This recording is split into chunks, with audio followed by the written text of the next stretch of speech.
Good morning and welcome back to the Light on Suitability podcast. I'm your host, Elizabeth Comeau, with co hosts Dean from Lighthouse 9 Consulting. Very blessed to have him, and Michael, who is a successful parolee at the moment, soon to be discharged parolee, hopefully. And then just a regular, can just call him a regular citizen. But he is a regular citizen. Today we are talking strategy 35 from Joe's book, who Joe said he's coming soon. Strategy 35, chapter called You Were Denied, So Now What? And Joe always puts a quote at the beginning of his chapter. There's nothing like reflection to make you do an inventory of yourself. James Lee Burke. Joe would be able to tell me who that is, but he's not here, so he can't. However, I wanted to lead with Michael today because he has been denied parole and he has a working knowledge of that. I know the technical stuff, all the dry stuff, all the logistics, but he knows the other stuff, the behind the scenes stuff. So take it away, Michael. Thank you. Well, first off, this is our National Gun Violence Awareness and Prevention Month. So I went to an event in Monterey Park yesterday, and it was just really moving. So I just would like to get a moment to acknowledge all the victims of gun violence, whether they were impacted by it through a family member or anybody else, or were directly impacted.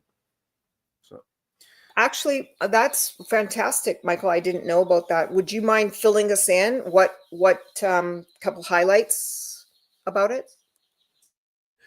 Yeah, so the event I went to yesterday in Monterey Park, San Gabriel Valley in Los Angeles, we had a bunch of informational booths there. I went around, gathered resources, made some contacts with agencies that are directly involved in the community, trying to reduce gun violence. One of them I hooked up with that I am hopefully going to be working with here soon on the side goes into prisons and actually teaches incarcerated persons about the impacts that gun violence makes in the community, but also makes in their own lives. And that's one thing we talked about was, a lot of people don't take into account the trauma that it causes on the perpetrator. And without dealing with those traumatic issues, we're more likely to reoffend because we haven't dealt with the issues and the trauma caused by our own gun violence. So it's an awareness we want to take into the prisons. So it's just a really touching thing we did yesterday. We had a lot of speakers. About 18 months ago, there was a mass shooting in Monterey Park, and it really hurt the community. And we celebrated the memory of the victims. We heard from their families, their community. And then one thing to remember is every day in the United States, on average, 125 people die from gun violence.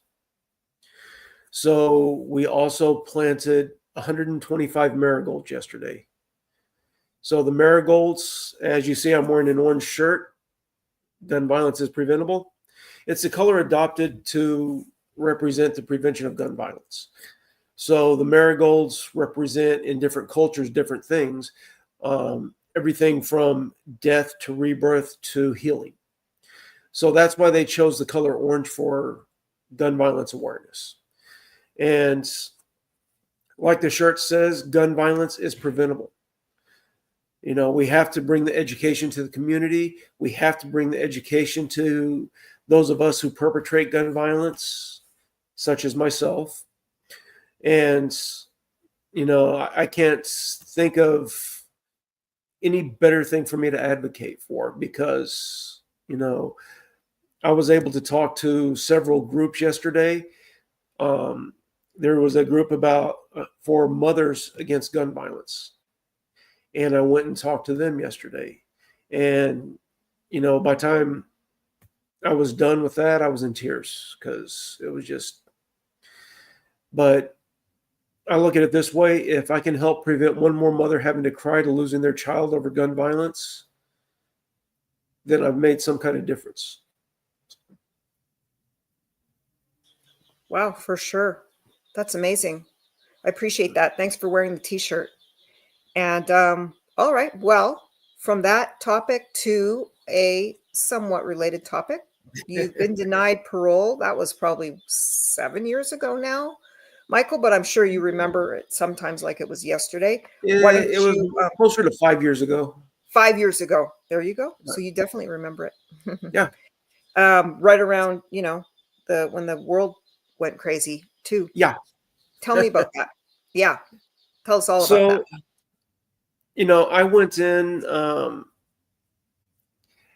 it was my first board hearing, and, I was kind of prepared for a denial in my mind simply because, we had a concept amongst us that were going to board to expect the first time to be a denial. And so I kind of went in there expecting that. And I don't know if it actually shaped how I approached it or not, but going in there with that mindset, it didn't devastate me. All right. So the big things about that is, and I agree 100% with the commissioners. I mean, I had a denial management issue in my comprehensive risk assessment. I downplayed my culpability in my gambling addiction, which when I did get into the hearing, it was one of the first things I addressed before they even asked about it. I brought it to their light.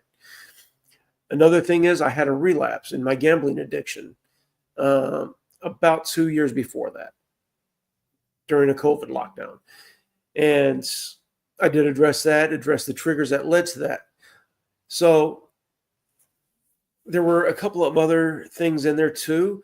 I also minimized my participation in a riot a couple of years before and minimized the possession of a flash drive that I had back in 2014. So with all this, put together, it did create enough doubt for the commissioners to feel that I was ready to return to society.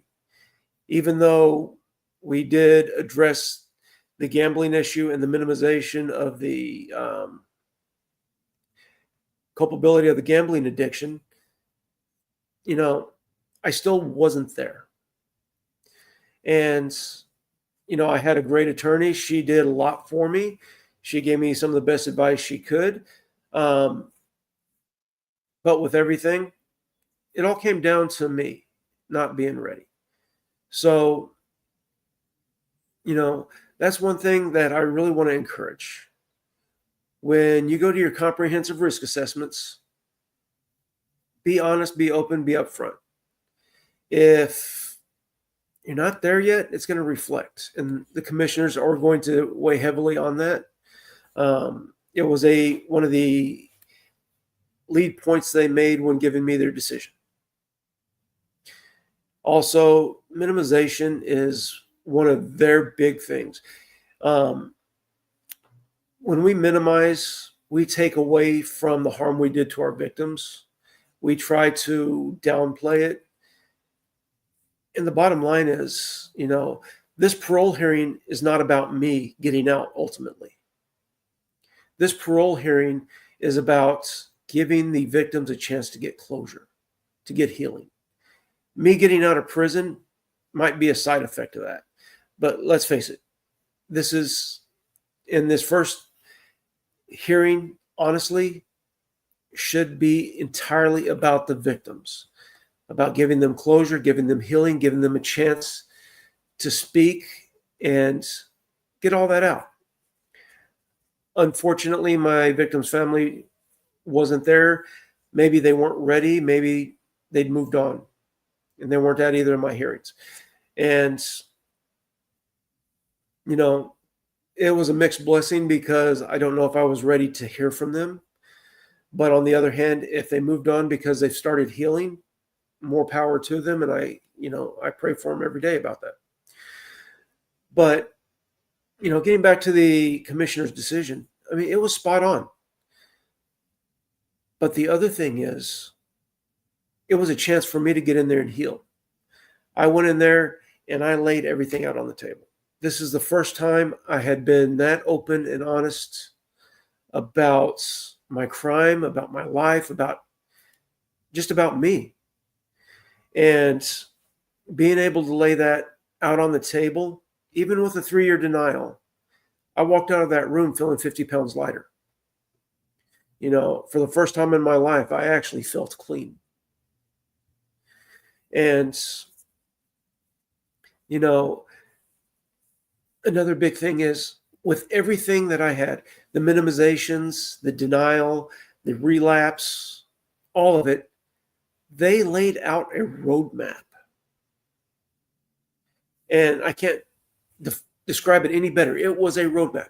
If you do A, B, and C, you have a good chance of going home next time. So, with that, it was also for me an encouragement. And because, I went in there, and even with all of the shortcomings I still had in laying everything on the table, it was such an uplifting experience for me. Now, not everybody has the same experience. I'll grant that. But the other thing to understand too is not everybody is in the same place in their life, in their understanding, in their growth. So, everybody's going to react differently. For me, it wasn't a devastating experience. For me, it wasn't the end of the world. For me, all that changed was I redoubled my efforts, and I am really grateful that the commissioners gave me such an honest and in-depth evaluation of why they denied me, because it gave me a clear path to what I needed to do. And then, I was doubly blessed because Elizabeth was my attorney on the next go round. And we got into a few disagreements on a couple of things here and there. And she jerked a knot in my head a couple of times. But you know what? I was really blessed to have her as my attorney. She gave me some really great advice, and she's a great advocate. So, this whole parole issue and the denial and everything,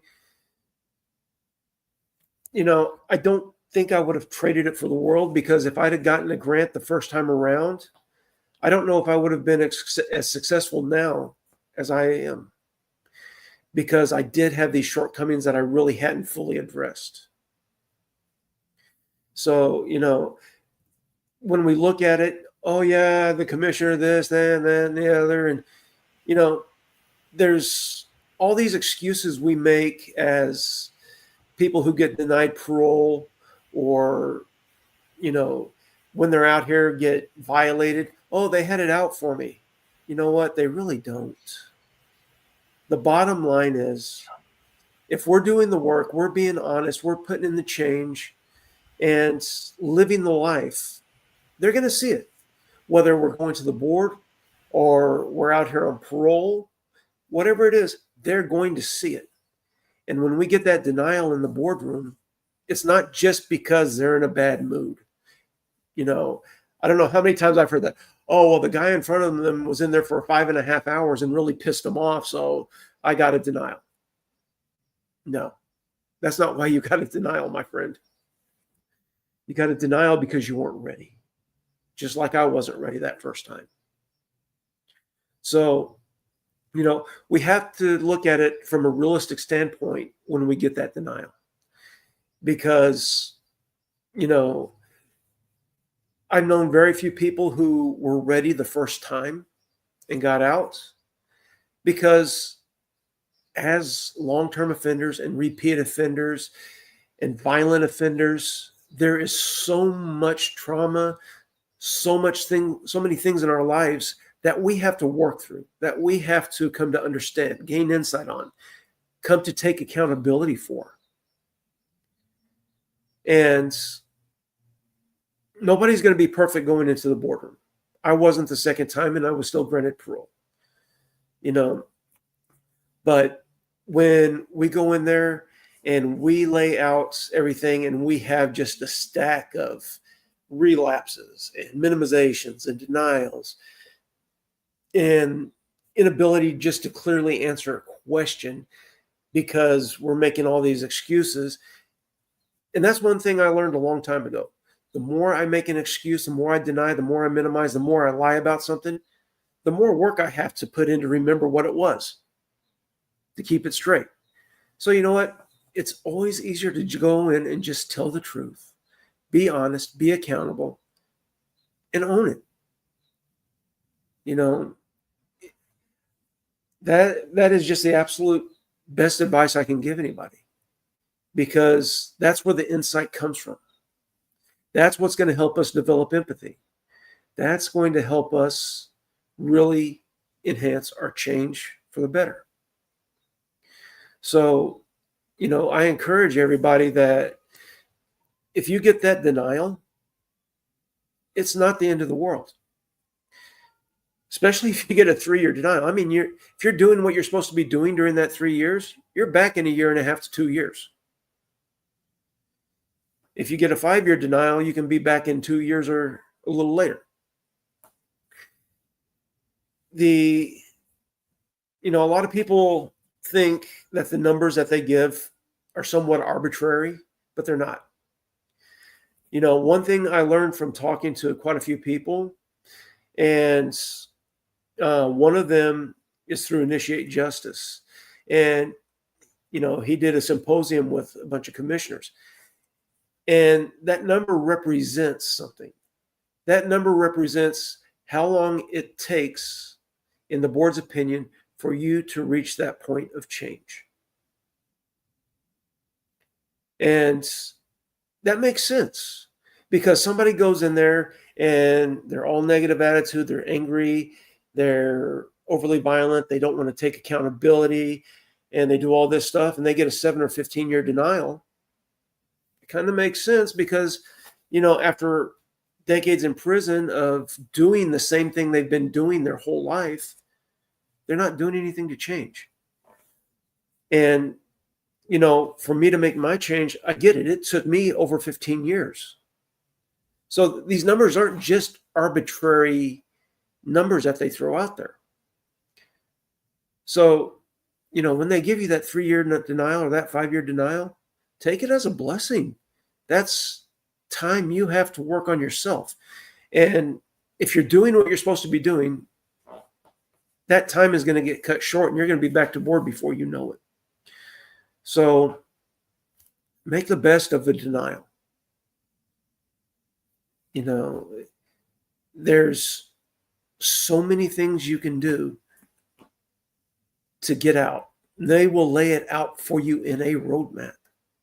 But there's so many things you can do to guarantee that you won't get out on the next one too.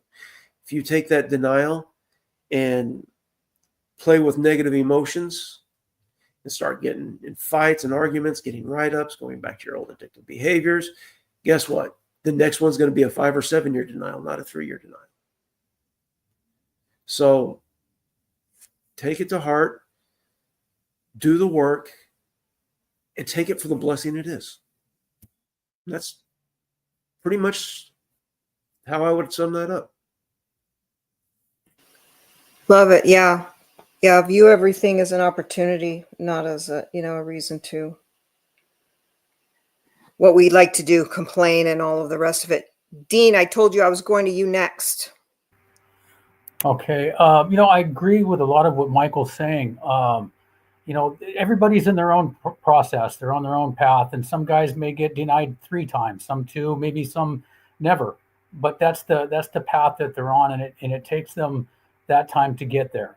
And the roadmap, the decision portion of the transcripts is a blueprint, and it tells you exactly what they want you to do, the programs you need to do. And it's usually continue self-help programmings, positive chronos, no 115s, 128s, and just do what you're supposed to do. But I think it's also really important to stay positive And I've seen a lot of guys who get denials who come out of the denial and it's like they're relieved because this pressure has been released from their shoulders that, okay, now they finally went to the board for the first time.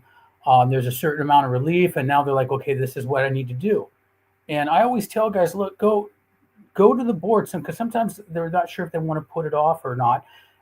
Depends on the circumstances, but the thing about it is get the experience.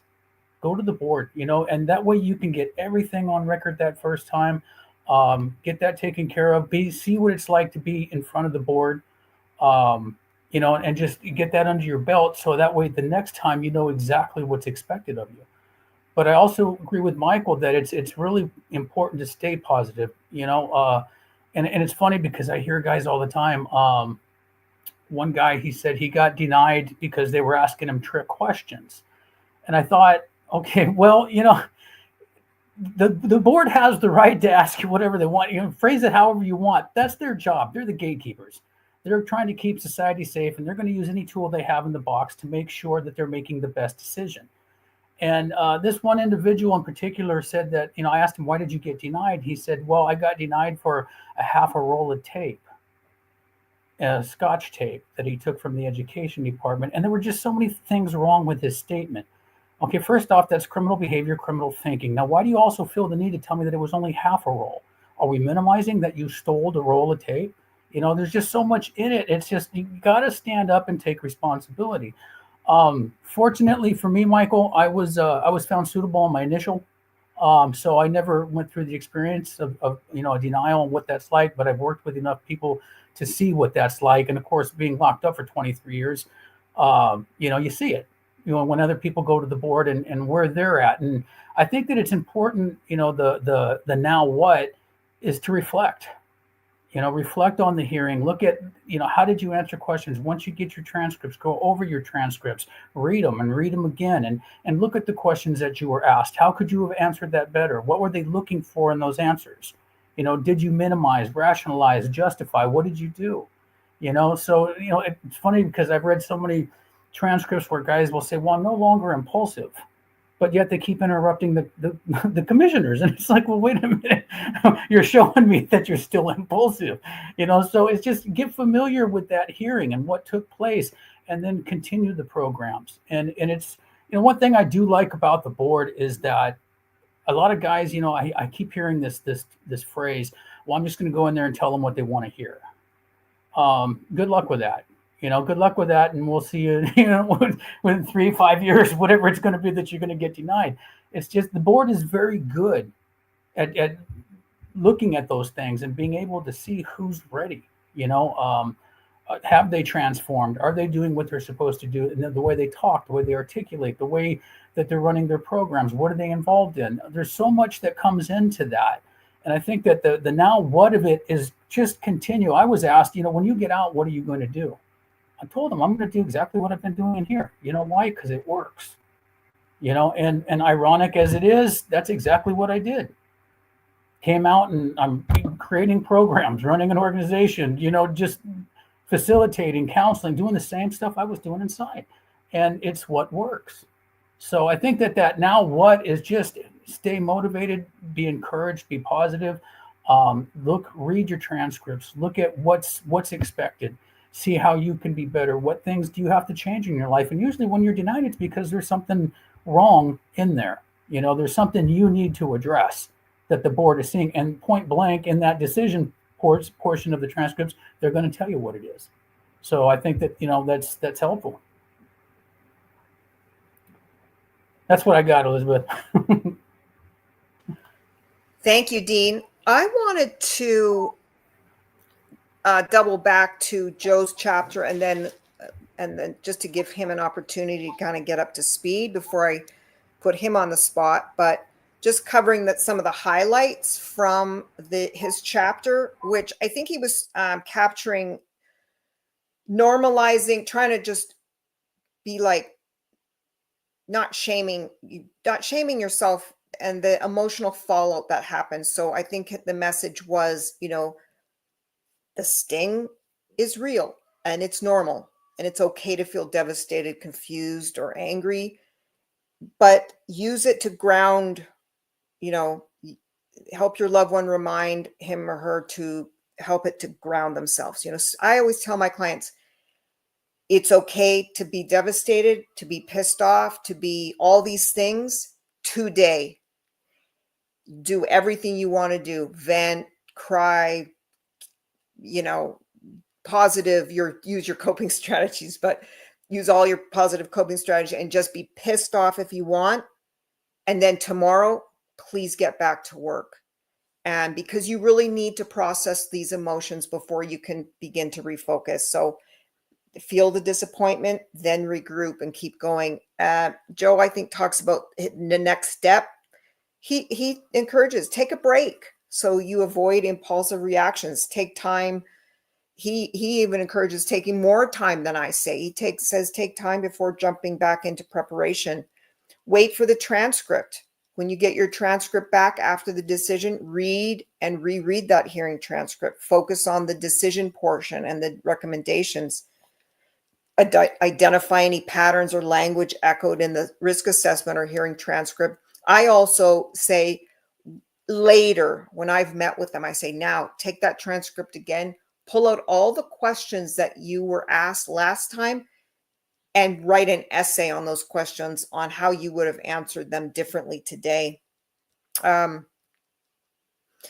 Joe talks about brutal self-honesty as well. And I think he looks at those as helping to identify blind spots, especially with respect to insight. We call it self-awareness sometimes now, character defects, emotional triggers. Not so much external. People usually get the external stuff right, but it's the emotional triggers that people kind of don't get. The gang ties or criminal thinking and identity, and getting honest about the offense, something that we talked about earlier in this podcast about the minimizing. And I'm not sure if this was a question in his chapter, but what are you ashamed of the most? What topic are you most afraid to speak about to your own family? And these questions can be used, as powerful prompts for journaling, talking to a triple CMS worker, perhaps put a slip in for that, any of your mentors, your facilitators, and take another look at the comprehensive risk assessment. Revisit that over and over again. Usually the psychologist's concerns match those of the panel. And that can be another roadmap. Dean used the phrase blueprint for rehabilitation efforts. And then thinking about the petition to advance. If you did get a 3-year denial based on a high risk assessment, or a 5-year or 7-year denial, or God forbid, a 10-year denial, wait. I typically recommend people wait at least a year and a half, because a 3-year denial on a high risk it's a little bit different than a 3-year denial on one where you have a moderate or low, because those commissioners are giving you a clear signal that they feel you could get ready for 1 year. When they give you a 3-year on a high risk, they know that you're not going to get that automatic review. And my rule of thumb is just wait that extra period of time, because sometimes if you petition too early, you can get a denial for not a enough lengthy period of that positive rehabilitation that you're going to provide them with. So you need that little bit of extra stuff to really mitigate the final stuff out of the risk assessment. And sometimes waiting just that little bit longer means you can get a new risk assessment. Joe talks about showing change in circumstances or new information, and that applies to the standard of a lengthy period of positive rehabilitation. So keep that in mind. It includes meaningful programming, and personal insight is included. Now, do you have to put that in your petition to advance? Not typically. It can be kind of straightforward. Hey, I've stayed discipline free and I've taken all the classes that they asked me to take. So they'll go, okay, come back then and we'll see if you've been able to internalize it with respect to insight and that sort of thing. So if you want to if your loved one wants to attach insight statements and that to sort of see the progression from if you've been minimizing before and now how do you express yourself with the crime and that sort of thing. So you might attach an insight statement with the substance in detail. Yeah, he does recommend, like I said, don't file too early. File on time. And sometimes you can get advice from an attorney. If you can retain an attorney, earlier than 5 months, sometimes at, even 2 years before. I'm working with a guy who was denied, like within 6 months of his denial, we started working. And so now we're just about ready to prepare his petition to advance together. And so that was helpful. He does talk about those 5 or 7 year denials. A 5-year denial, I wouldn't put it in sooner than 2 years. A 7-year denial, probably not put it in sooner than 3 years. But those are just general rules of thumb. It's not saying you can never do that or your loved one could never do that. And most importantly, Joe mentions staying discipline free and make sure you engage in those self-help programs and document everything. And I think that's about it. I think I've covered the majority of the stuff that is in his chapter, but I'm going to turn it over to Joe now, because who better to talk about this strategy than the person, the man, the myth, the legend who wrote it? Please. You know what? Actually, the man, the myth, the legend, that belongs to Dean and Michael. They've lived it, and they've, I can't imagine going through it. You and me, Elizabeth, we're just, we're observers on this trip of trying to, of life inmates attempting to, this is like harder than running a marathon, I believe. Anyways, that being as it is, everybody in this room knows that. So I appreciate everybody's comments. I think Dean and Michael, especially, they nailed it. And of course, Elizabeth, you put the ribbon on the gift. So just some of the highlights that I really stood out to me is that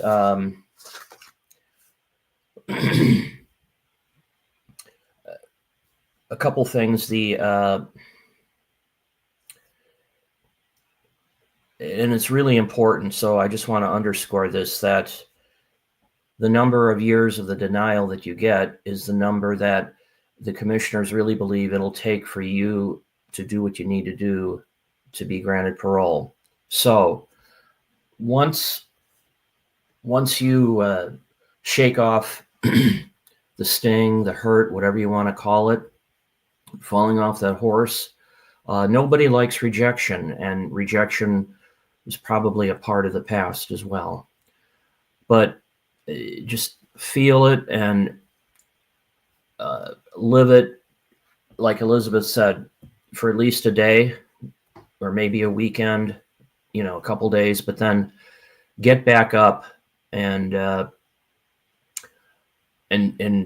just keep doing what you're doing. If you're into programming, or get that program that addresses the weakness that you had in the hearing, because the commissioners go after the weakest link in the armor, whatever that is. If you need more work on anger or substance abuse, or in the, even sexual deviance, whatever it is, get that program that you need.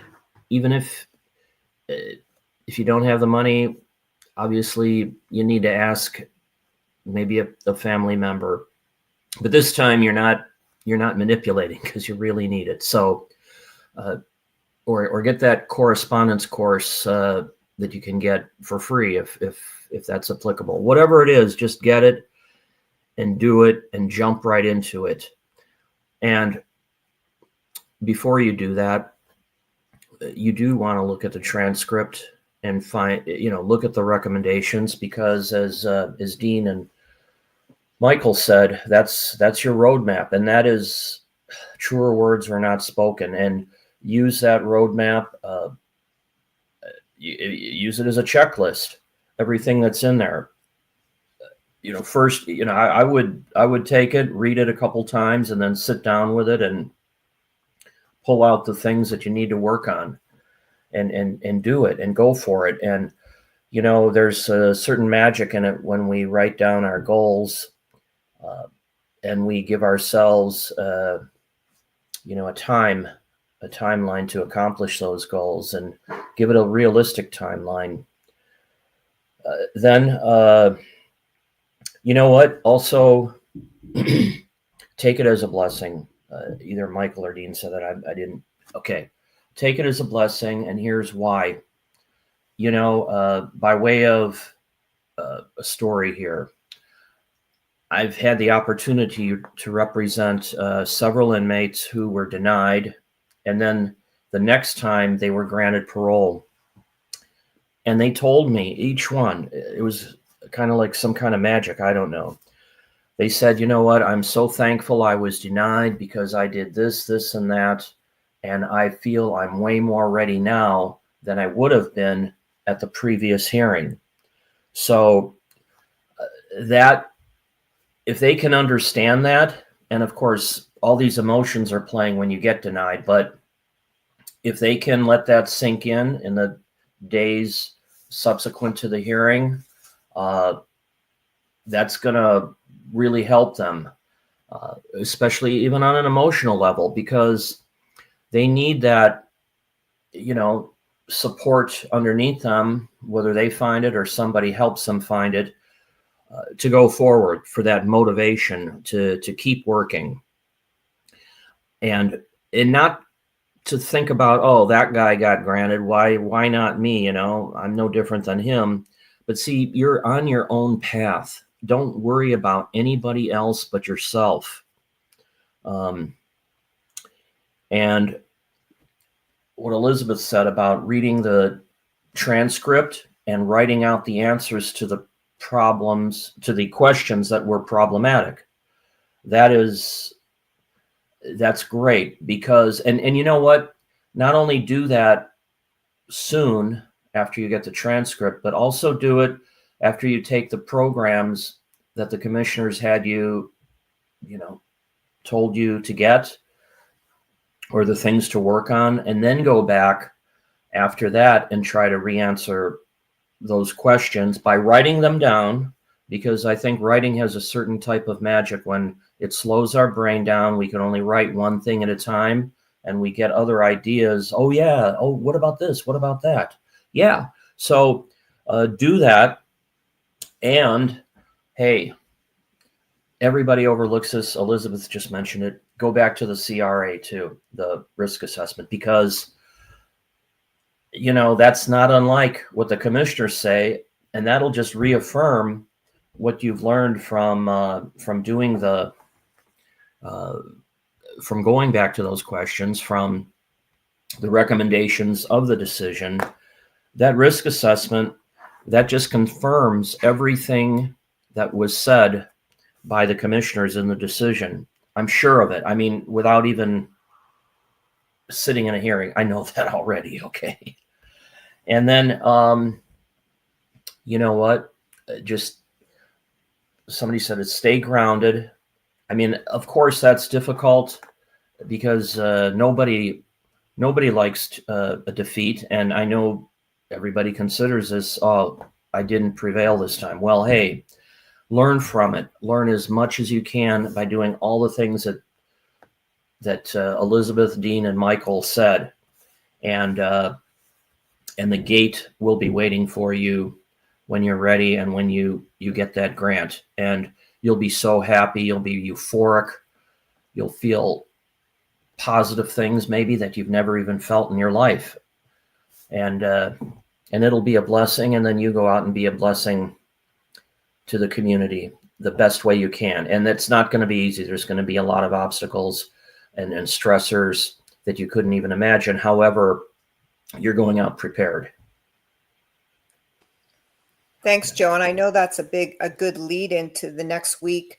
Before I turn this back to Dean and Michael for some closing thoughts, I also thought, thinking beyond this Joe likes to have these little quotes, but it's sometimes not about doing more, it's about doing it differently. And so sometimes you need to build your loved one needs to build an entire new strategy, you know, treat that transcript like investigate, really think about what they said. And when they've given you a criticism, ask 3 questions about that, get curious about that. Try not to just immediately take it in the defensive, but ask questions. What was missing? What didn't land for them? What wasn't fully internalized or articulated? And shift from a mindset of proving you're ready to becoming ready. Then you're not performing at the hearing, you're actually living it. Because I think one of Dean or Michael said, panels can sense when someone is saying what they think the board wants to hear. And that's not what they want. They want to talk to a man or a woman who's really ready to take on the next step on their journey, which is being successful on the parole. And so there's a big differences between intellectual insight and emotional independence and agency. So again, it's creating your own recovery plan too, not just what the commissioner said, because sometimes the commissioners say, I want you to do this and this and this. They might have forgot to mention something and you're still responsible for it. So that's why it says going through that transcript like you're a detective and look for everything in your question and answer session with them that they even forgot to mention. Read the district attorney's closing statement. Lots of clues in there because they often mention a lot of things that they're wanting to either highlight or put on the record as to what's missing. And so create your own recovery plan. So make it a written game plan. Map out the top 3 issues identified in the hearing and more that maybe that were missed, and build an actual timeline for yourself, just like you do for parole. What steps are you going to take in the next 30, 60, 90 days? Don't put that to the side and then procrastinate for a year and a half and go, oh, parole's coming up again. Literally 30, 60, 90-day game plan for yourself. Identify all of your support people right up front because you're going to need them in the next couple of weeks when you're beating yourself up for this comment made or that comment made, and your next hearing shouldn't be treated as if it's 5 years from now or 3 years from now or 1 year from now. It should be today. And so everything you're doing should be building your case for suitability. Everything you do every day, not just the day of the hearing. So that's why a lot of commissioners, there was one commissioner who used to mention, start journaling every day, document everything, all of your insights, lessons learned, and reframe the delay as the opportunity, as we discussed. And it's never too late. I mean, every day is a fresh new day. And then define your own story. Your loved one should define his or her own story. Otherwise someone else will, like those commissioners in that hearing. And so getting a denial sometimes is a mismatch between who your loved one is and how they presented themselves. But most of the time, if they've internalized it and they live it, they don't have to worry about the presentation. They bring to the table who they are, and everything just comes out organically, spontaneously. And so start practicing today, tomorrow, the next day, leading up to your next hearing about what changed, how you managed to change it, and how you can show them that it's real and not just a presentation. And so maybe even reevaluating your own insight instead of saying, oh, I already wrote that. I have clients, I already wrote an insight statement 3 years ago. Just like a relapse prevention plan. Wow, you've taken like 3 more classes since then or 4 more classes since then. Why hasn't that been incorporated into this insight statement? I mean, I'm 57 at this point. It's too late to say I'm 29 anymore, but and I'm still learning and seeing things about myself and doing the same stupid stuff myself. So yeah, keeping it all going is the most important thing. So really great chapter, Joe, really great. I want to turn it over to Dean, then Michael for closing thoughts. A couple of things that you touched on, and I think that they're significant, is processing what's taken place, taking that time off. And I never thought about it, but when you said when you get the transcripts, that's 30 days at least. That would be a good time, because the preparation, the stress that goes into that. I know that for me, once I started my personal transformation, it didn't end. It was 24/7 and until the day I went to the board. And so when you're working so stringently on something, and if you're denied, then you got to take some time off. You got to breathe a little bit. It's okay if you're angry, if you're hurt, you're in pain. Embrace the emotions, and that's okay. There's nothing wrong with that. Don't act out on it, in a manner that's going to get you in trouble, but embrace them. I think that makes a difference. And just to help get back into, into programming and doing the things that you're supposed to do. I just, it kind of blows me away, because there's so many different takes on people getting denials, the reasons why they get denials, what their outlook is. But for what I notice is the people who don't embrace it are usually the ones who play the victim. It's the commissioner, it's them, it's that they did this, did that. And it takes that being able to look at yourself and to get real with yourself in that moment and say, okay, this is what I did. And addressing those issues. And that's usually part of why you got denied to begin with, because those things showed up. Michael? And thank you very much. So just a couple of points real quick. After I was denied the first time, there were a couple of guys that were denied with me in the same week or so. And when we were all getting ready to go back to board, two of these guys would sit out at the table and study 12 hours a day, 7 days a week, getting ready for board. The entire time I studied anything was the time I was doing the self-help work and a few tests that Elizabeth gave me to get ready.